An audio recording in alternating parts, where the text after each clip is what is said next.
From JM Eborda, ano ang magandang gamot para sa may mataas na protein sa ihi? Pag kasi mataas ang protein sa ihi, ang ibig sabihin ay may kidney damage. Normally, kasi dapat wala kang makikitang protein na sumasama sa ihi.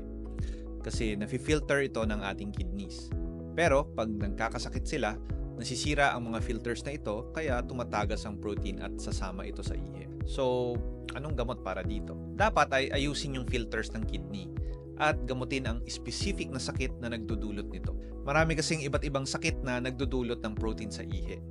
Nandyan ang diabetes mellitus at syempre yung mga glomerulonephritis gaya ng lupus nephritis, IgA nephropathy, FSGS at marami pang iba. Need alamin ang exact na sakit na nagdudulot nito dahil iba-iba ang gamutan sa kanila.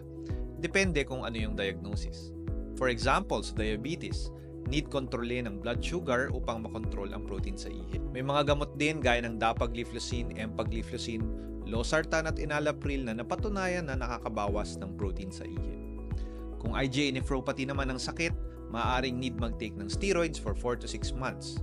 Sa lupus ay gumagamit din ng steroids plus mycophenolate mofetil at iba pang gamot depende sa uri ng lupus nephritis.